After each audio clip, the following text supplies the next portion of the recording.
মিলনটার নাম জিনা। কে বললো আপনাকে? চোখের জিনা, হাতের জিনা, কানের জিনা, মুখের জিনা, পায়ের জিনা, নফসের জিনা, শারীরিক জিনা। কথাটা বুঝে এসছে? নারীদিকে পর্দা কেন বলা হয়েছে? ইসলামে ফরজ করা হয়েছে। কোরআন ওই জন্য বলেছে ওয়াদরিব খুমুরিহিন্না আলা জুনুবিহিন, হে নারী তুমি পর্দা নির্ধারিত করো, তোমরা কোনোদিন ধর্ষিতা হবে না। যে বেঈমান আর নেমো খারামরা বলছে, যে শিক্ষিত গুমরা গুলো বলছে মেয়েরা যাইবা পোশাক পরলে তোমরা তাকাবে কেন? এখন মডেলিং কি দাঁড়িয়েছে জানেন? ছোট পোশাক পরাটাকে সমাজ বলছে এটা মডেলিং, মেয়েরা ছোট পোশাক পরবে। যদি ছোট পোশাক পরাটা নারীদের মডেলিং হয়, চাঁচল থানায় সব থেকে বড় মডেলিং হচ্ছে কুত্তাগুলো যারা কোনো পোশাকই পরে না। এটা লিখে নিয়ে যা। আমাকে যত গালি দিবে দাও, আমি তো গাল খাওয়া বক্তা, অসুবিধা নেই, আমি গাল খাবো, কিন্তু আমি হক কথা বলে যাব। সব থেকে মডেলিং হচ্ছে কুত্তাগুলো, অথচ কোরআন বলছে ওয়াদরিব খুমুরিহিন্না আলা জুনুবিহিন, হে নারী তুমি পর্দা নির্ধারিত করো, জীবনে তুমি ধর্ষিতা হবে না। শরীর ঢেকে নাও। আল্লাহ রাসূলের হাদিস, মেয়েরা তিনটে কারণ ছাড়া বাড়ির বাইরে যেতে পাবে না। মুর্শিদাবাদ, মালদা, দিনাজপুর, 2 দিনাজপুর, 24 পরগনা, আরো কয়েকটা জেলায় দেখলাম জলসা হলে বিরাট ভাবে মেলা বসে। বসে না? বসে না? ইসলামী শরীয়তে কোন মৌলবি যদি স্টেজে প্রমাণ করাতে পারে মেলা জায়েজ আছে, আমি ইয়াসিন সমাজের বুকে জীবনে আর বক্তব্য দেব না।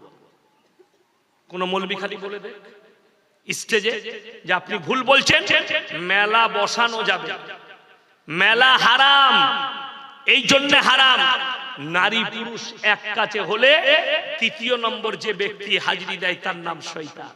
সূরা ইউসুফের প্রথমেই আছে ইন্নাশ শাইতানা লিল ইনসানি আদুউম মুবিন। শয়তান হচ্ছে মানুষের প্রকাশ্য দুশমন। একজন পর পুরুষ আর পর নারী, তার সম্পর্ক হচ্ছে লোহা এবং চুম্বকের, তার সম্পর্ক হচ্ছে আগুন এবং মোমে। আগুনের কাছে মোম যদি থাকে গলবে না? গলবে না, গলে যাবে। লোহার কাছে চুম্বক থাকলে আকর্ষণ করবে না? করবে না, করবে। ওই রকম একটা পর নারী আর পর পুরুষের সম্পর্ক সেম এক্স্যাক্টলি ওটাই। আল্লাহ রাসূলের হাদিস, তিনটে কারণ ছাড়া মহিলারা বাড়ির বাইরে যেতে পাবে না। যে মায়েরা বসে শুনছেন শুনে যান। নাম্বার 1, কাছের আত্মীয় যদি মারা যায়। কোথাকার আত্মীয় বললাম? কাছের নিকটতম আত্মীয়, নিজের চাচা, নিজের মামা, নিজের ফুপা, নিজের ফুফু, নিজের মামি, নিজের চাচা, কাছের আত্মীয় যদি মারা যায় পর্দার সহিত যেতে পাবে। পর্দা কি? এমন একটা কাপড় দিয়ে শরীর ঢাকবেন মারা, বাইরে থেকে দেখে যেন বোঝা না যায় এই পর্দার ভেতরে যে মহিলা যাচ্ছে তার শরীরের গঠন কেমন, এটা যেন বোঝা না যায়। এটা 1 নম্বর। 2 নম্বর, যদি তোমার শরীর অসুস্থ হয় ডাক্তার কিংবা হাকিমের কাছে যেতে পাবে, কিন্তু কেমন? ওই রকমই পর্দার সহিত। নাম্বার 3, হজ ফরজ হলে হজ করতে যেতে পাবে। মরা ঘরে মাইয়াত বাড়িতে ভিড় কাদের বেশি হয় বাবা? মায়ের। আমরা কিন্তু রুখতে পারি না। আমার আব্বাজিকে বলছিলাম, আপনি 60 বছর বয়ান করছেন পশ্চিম বাংলায়, মেয়েদের মরা ঘর এখনো বন্ধ হয়নি।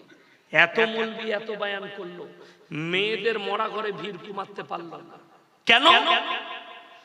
কেন কমছে না? তার কারণ হচ্ছে মাইয়াত বাড়িতে গেলেই আলু আর গোশ পাওয়া যাবে, খাওয়া দাওয়া, লোকের গীবত চুগলি করা। আপনি হাদিস কুরআন মানেন না।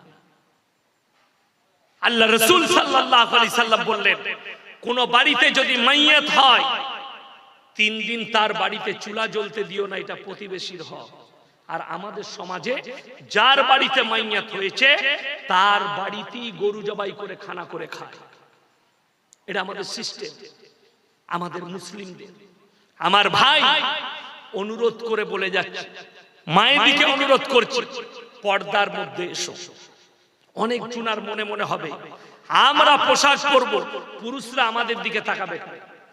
আমরা মৌলী সাহেব তো মৌলবি মানুষ, অনেকজন বলে আরে হুজুর আপনারা তো নামাজি ব্যক্তি, আপনারা কেন মেয়েদের দিকে তাকাবেন, তারা যাই বা পোশাক পরলো।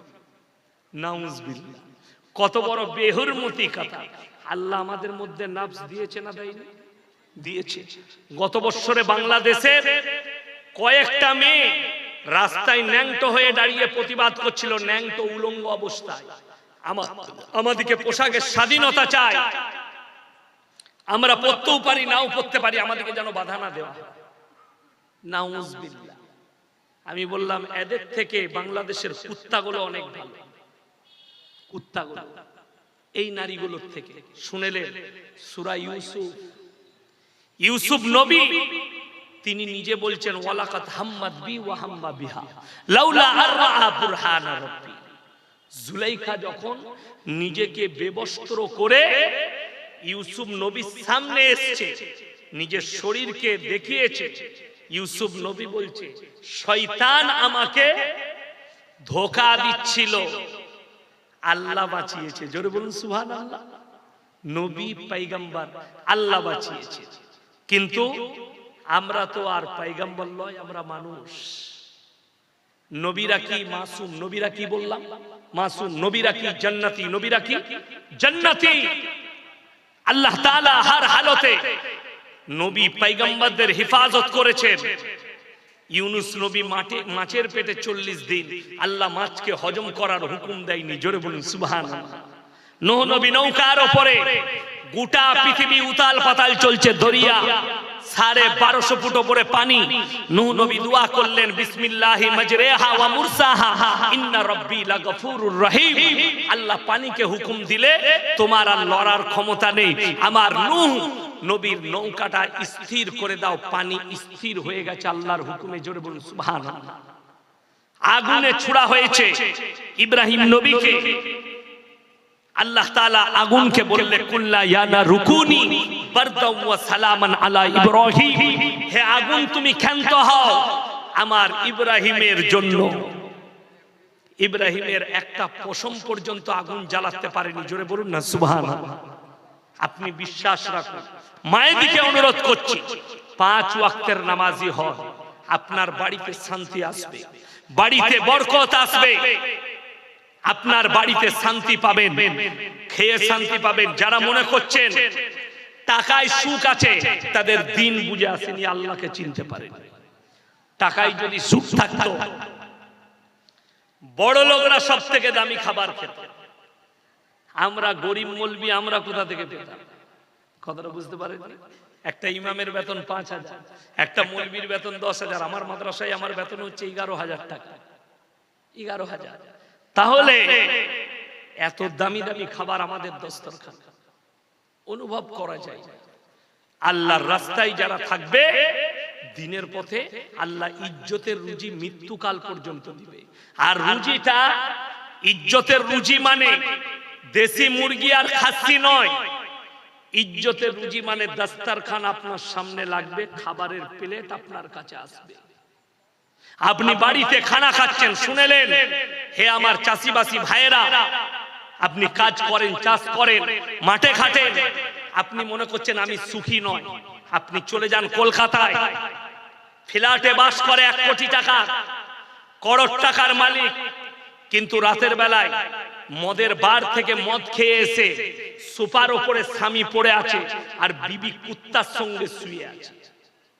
আর আপনি এশার নামাজ পড়ে মসজিদে দোয়া করে গিয়ে বাড়িতে বিবির সঙ্গে একটা দস্তরখানে খানা খেয়েছেন, সবজি দিয়ে ভাত খেয়েছেন, না হলে ডাল। ফজর পর্যন্ত বিবির গলায় হাত রেখে ঘুমাতে পেরেছেন। আল্লাহর কসম, তুমি ওই কোটিপতির থেকেও আল্লাহ তোমাকে সুখী করেছে। জোরে বলুন সুবহানাল্লাহ। তুমি তার থেকেও বড় সুখী যে বিবির সঙ্গে সারা রাত গলায় হাত রেখে ঘুমাতে পেল মহব্বতের সঙ্গে। যে ফ্যামিলিতে স্বামী স্ত্রী মহব্বত আছে, সেই ফ্যামিলিতে মুরগি লাগবে না। যদি আলু সিদ্ধ ভাত খান আর বিবি স্বামী পরিবারের মধ্যে যদি শান্তি থাকে, তার থেকে বড় সুখ আর কিছু হতে পারে না। আমরা মনে করছি টাকাই সুখ। যারা মনে করছেন টাকাই সুখ আছে, কলকাতা প্রেসিডেন্টই জেলে যান আর পার্থবাবুকে জিজ্ঞেস করে আসুন, স্যার টাকায় কত সুখ, উনি বলে দিবেন টাকায় কত সুখ আছে। না, টাকার সুখ শুনবেন। বর্তমানে সালমান খানকে একজন মারার হুমকি দিয়েছে, তার বাড়ির চারিদিকে ক্যামেরা, 70টা 50 থেকে 70টা পুলিশ ঘরটা 24 ঘন্টা ঘিরে রেখেছে। তার নাম আল্লাহ, তার নাম আল্লাহ। আর আপনি সকালবেলায় উঠে মসজিদে ফজরের নামাজ পড়ছেন, চায়ের দোকানে বসে চা খাচ্ছেন, না হলে বিবির কাছে গিয়ে বিবির তৈরি করা 1 কাপ চা খাচ্ছেন, বিবিকে বাজারটা করে এনে দিচ্ছেন, বিবির কপালে চুম্বন দিচ্ছেন, বিবির সঙ্গে সুখে আছেন। এর থেকে দামি সুখ আর পৃথিবীতে কিছু হতে পারে না। আল্লাহর নবী সাহাবীরা সুখী কেন? একটাই কারণ, আল্লাহর হাবিব সাল্লাল্লাহু আলাইহি সাল্লাম যে আদর্শ দিয়েছে তার উপরে টিকে গেছে। স্ত্রীর সঙ্গে ভালো ব্যবহার, পুত্র পরিজনের সঙ্গে ভালো ব্যবহার। শুনেলেন পৃথিবীর শ্রেষ্ঠ মুফতি, তিনার নাম হচ্ছে মুফতি তাকি উসমানী, পাকিস্তানে। তিনি বলেছেন 1 সপ্তাহ আগে, 2 সপ্তাহ আগে, कि दुनिया में क़यामत से पहले हराम औलादों से भर जाएंगे। পৃথিবীটা হারাম আওলাদে ভরে যাবে, হালাল সন্তান কম হয়ে যাবে। বিসমিল্লাহ। আল্লাহর রাসূলের হাদিস, মেয়ের সংখ্যা বেড়ে যাবে, পুরুষের সংখ্যা কমে যাবে। কিয়ামতের পূর্বে রাস্তাঘাটে কুকুরের মতো জিনা হবে, আপনি রুখতে পারবেন না। এটা রাসূলের হাদিস, কিয়ামতের আলামত। আপনাকে বলে দিই, আজকে আমি জলসায় এসেছি বর্ধমান জেলাতে, 339 কিলোমিটার রাস্তায় এসেছি। আপনারা যদি বলেন ইয়াসিন সাহেব আপনার পরিচয় কি, আমি আমার বাবার নাম নেব না মায়ের? বাবা, আমি মোল্লা শওকত আলী মাজাহিরির ছেলে, আমার বাপের পরিচয় কি? আমি হচ্ছি তিনার ছেলে। আপনাদিকে যদি কেউ কি জিজ্ঞেস করি তুমি কে, সে বাপের নাম নেবে না মায়ের? বাবা বাবা। যদি বাবা মারা যায় তাও বলবে আমি মৃত অমুকের ছেলে। দুঃখটা কোথায় জানেন? আপনি বুঝতেই পারেননি আপনাকে যে আল্লাহ মানুষ করেছে, আল্লাহ যে আপনাকে ইনসান করেছে, কত বড় দৌলত দিয়েছে। কেন? আল্লাহ মানুষের যে পরিচয় এটা বাপের দ্বারা ঘটিয়েছে। জোরে বলুন সুবহানাল্লাহ। হালাল পরিচয় ঘটিয়েছে। আর আপনাদের এখানে ছাগল আছে না? ছাগলের বাচ্চা হলে কার বাচ্চা বলেন? পাঠান না ছাগলে? ছাগলের। গায়ের বাচ্চা হলে কেউ বলে ষাঁড়ের বাচ্চা, সবাই বলে গায়ের বাচ্চা। আল্লাহ জানোয়ারের পরিচয় ঘটিয়েছে মায়ের দ্বারা, আর ইনসানের পরিচয় ঘটিয়েছে বাপের দ্বারা। এখানে একটা ঘটনা শুনে নেন। ইমাম আবু হানিফা রাহিমাহুল্লাহ, তিনার কাছে একদল মেয়ে পর্দায় এসে দাঁড়ালেন আর বললেন, হে যুগের ইমাম, আপনাকে উত্তর দিতে হবে, ইসলামী শরীয়তে একটা পুরুষ 4টা বিয়ে করতে পায়, একটা মেয়ে কেন 4টা স্বামী রাখতে পারে না? তিনি বললেন, হে মায়েরা, তোমরা আজকে বাড়ি যাও, এই উত্তর আমি কালকে দেব। তিনারা বাড়ি চলে গেলেন। ইমাম আবু হানিফা রাহিমাহুল্লাহ পেরেশান হলেন, আমি কি উত্তর দেব এদিকে? তিনি যখন বাড়িতে খানা খেতে বসেছেন, মেয়ে খানা খাওয়াচ্ছেন, কিন্তু মাথায় চিন্তার ভাঁজ, সেই উত্তর খুঁজছেন। মহিলা তিনার মেয়ে জিজ্ঞেস করলে, আব্বা আপনি পেরেশান? বললে হ্যাঁ। কেন? বললে মহিলারা এই প্রশ্ন করেছে, আমি উত্তর দিতে পারি। সেই যুগটা কিন্তু সায়েন্সের যুগ ছিল না, টেকনোলজির যুগ ছিল না। ওনার মেয়ে বললে, আব্বা কালকে আপনি আমার কাছে পাঠান, আমি উত্তর দেব। সকালে মহিলারা এসছে, ইমাম আবু হানিফা রাহিমাহুল্লাহ বললেন, আমার মেয়ের কাছে চলে যাও, তোমাদের উত্তর রাখা আছে।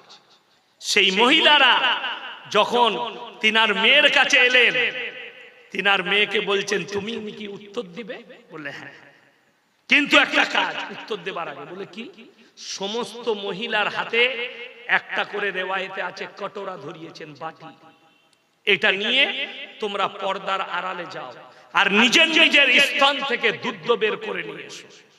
সব মহিলা একটু একটু দুধ বার করে নিয়ে একটা বড় পাত্র রেখেছেন, বলে এখানে ঢেলে দাও। সব সব ঢেলে দিল। আচ্ছা, সব দুধ যদি এক কাছে দেয় মিক্স হবে না? হবে না, মিক্স হয়ে গেল। এরপরে তিনি বললেন, এই দুধগুলো থেকে তোমরা নিজের নিজের দুধ বের করে নাও। সেই যুগটা কিন্তু টেকনোলজি ছিল। সেই মহিলারা বললে তুমি তো পাগল, এই দুধগুলো মিশে গেছে, কেমন করে বার করব?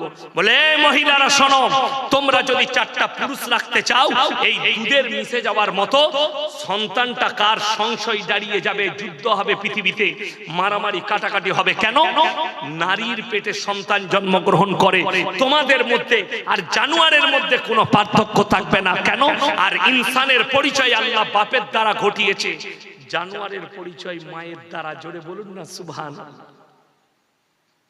চলুন এরপর যারা পশ্চিমী দুনিয়াকে ফলো করতে চাইছে যে ওই দুনিয়াটা সব থেকে ভালো, আমেরিকার কাছে প্রযুক্তি আছে, আমেরিকার কাছে নাসা আছে, আমেরিকার কাছে সায়েন্টিস্ট আছে, আমেরিকার কাছে বৈজ্ঞানিক আছে, তাদের কাছে প্রযুক্তি আছে, কিন্তু বড় কষ্টের বিষয় আদর্শ তাদের কাছে নেই। আদর্শ কাকে বলে আপনাকে বলে দিই। আমেরিকা, লন্ডন, জাপান, জার্মান, উত্তর কোরিয়া, দক্ষিণ কোরিয়া, ব্রাজিল, চায়না, যতগুলো বেঈমান কাফের দেশ আছে, তারা তাদের পার্লামেন্টে পাস করিয়েছে কি এর পর থেকে যদি কোনো সন্তান বাঁচতে চায়, মায়ের পরিচয়েও বাঁচতে পারবে। যারা যুবক আছে, যারা ফুটবল খেলা দেখে, ফুটবল খেলে, দামি প্লেয়ার যাকে ফুটবল সম্রাট বলা হয়, তার নাম হচ্ছে দিয়েগো মারাদোনা। নাম শুনেছেন না শুনেননি? 11টা প্লেয়ারকে কাটিয়ে গোল দিয়েছিল। সে যখন বিয়ে করতে গেছে, তার 9 বছরের মেয়েকে সাথে করে নিয়ে গেছে। সেটার নাম কাফেররা বেঈমানরা দিয়েছে রিলেশনশিপ। বিয়ের আগে ছেলে। আগে দেখবেন ছোটবেলায় আমার বাপ চাচারা আমাদিকে কি বলতো, এই তোর বাপের বিয়ে দেখেছিস, বলতো না? বলতো। কিন্তু এখনকার ছেলেরা বাপের বিয়ে দেখছে। লিওনেল মেসি তার 5 বছরের ছেলেকে নিয়ে তার মাকে বিয়ে করতে গেছে, মানে বিয়ের আগে ছেলে। সিস্টেম কি বার করেছে শুনে নে। তোমার সঙ্গে রিলেশনশিপে থাকবো, ছেলে হবে যা হবে ঠিক আছে, যদি মনোমিলন হয়, যদি মিল খাই থেকে যাব, বিয়ে করব। যদি মনের মিল না হয়, তুমি আলাদা আমি আলাদা, আবার আমি অন্য পুরুষ ধরবো। আর এই হারাম সন্তানগুলো মায়ের পরিচয়ে বাঁচবে, কিয়ামতের সকাল পর্যন্ত ইসলামে হারাম। মুসলমানদের কাছে সব থেকে বড় পাপটা দ্রুত গতিতে যেটা ছুটে এসছে, তার নাম হচ্ছে পরকিয়া। লোকের বউকে নিয়ে পালিয়ে গিয়ে ঘর করা। বিসমিল্লাহ। কেমন করে? আপনি যদি শুনেলেন, এখনকার সমাজের লোক নামাজ পড়ছে, অথচ লোকের বউকে নিয়ে পালিয়ে এসে ঘর করছে, অথচ সে নিজেকে মুসলমান ভাবছে, মুমিন ভাবছে। মুমিন নয়, সে বেঈমান। কোরআনকে অস্বীকার করেছে, রাসূল সাল্লাল্লাহু আলাইহি সাল্লামের আদর্শকে অস্বীকার করেছে, সে আর মুমিন থাকতে পারে না, সে বেঈমান হয়ে যাবে। যতক্ষণ পর্যন্ত তার আগের স্বামী তালাক না দিচ্ছে, পৃথিবীর যদি কাবা ঘরের ইমামকে নিয়ে এসে ইজাব কবুল করার নিকাহ পড়ার নিকাহ হবে না। স্বামী তালাক দেবে, 3 মাস 10 দিন নারী ইদ্যত পালন করবে, তারপরে অন্য পুরুষ গ্রহণ করতে পারবে, তার আগে না। কোন মহিলা যদি বলে আমার স্বামী হুজুর আমাকে জ্বালাচ্ছে, মদ খায়, অত্যাচার করে, কিন্তু আমার স্বামী আমাকে তালাক দিচ্ছে না, তার জন্য ইসলামী শরীয়তে লাইন আছে, ইমারতে শরিয়া, পার্সোনাল ল বোর্ড, কোর্ট আছে, ইসলামী কোর্ট। আপনি যাবেন, স্বামীর কাছে প্রথম মাসে একটা চিঠি যাবে, চিঠিতে লেখা থাকবে আপনার অত্যাচারের কথা। স্বামী যদি উত্তর না দেয়, দ্বিতীয় মাসে চিঠি যাবে, উত্তর এলো না, তৃতীয় মাসে চিঠি যাবে, উত্তর এলো না, তার নাম হচ্ছে খোলা তালাক। তারপরে তুমি ইদ্যত পালন করবে, অন্য স্বামী গ্রহণ করবে। কিন্তু তালাক হওয়ার আগে যদি কেউ পালিয়ে যায় আর তার সঙ্গে ঘর করে, আমি আল্লাহর কসম খেয়ে বলে যাচ্ছি, পৃথিবীর যত দামি লোককে দিই, দামি মৌলবীকে দিই নিকাহ পড়ান, নিকাহ হারাম, নিকাহ হবে না। এই কথাটা মুসলমান নারী পুরুষকে বুঝতে হবে। ইসলামে কিয়ামতের সকাল পর্যন্ত হারামটাকে হালাল করা যাবে, যাবে সকাল পর্যন্ত। কিয়ামতে ওই জন্যে প্রত্যেকটা ভাই ইমানের উপরে টিকবো, জোরে হাত তুলে বলুন ইনশাআল্লাহ। আমরা আমার ইমানকে মজবুত করব, বিবিদিকে দিন বুঝাবো, ইসলাম বুঝাবো। আমার ভাই, আপনি অবাক হবেন বেঈমান কাফেররা কিভাবে আপনার ঈমানগুলোকে চ্যুত করছে, আপনাকে লাইনচ্যুত করছে, আপনি অনুভব করতে পারবেন তারা কিভাবে করছে। আপনি কি ভেবেছেন তারা আপনার পেছনে মেহনত করেনি? 24 ঘন্টা মেহনত। সব থেকে দামি মেহনত যেটা কামিয়াব হয়েছে তার নাম মোবাইল। এই মোবাইলটা 90% ক্ষতি করেছে, 10% লাভ পেয়েছে। লাভটা কার?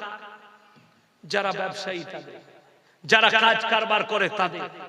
আপনার সন্তানকে মোবাইল দিয়েছেন, ক্ষতি করেছে। আপনার মেয়েকে মোবাইল দিয়েছেন, ক্ষতি করেছে।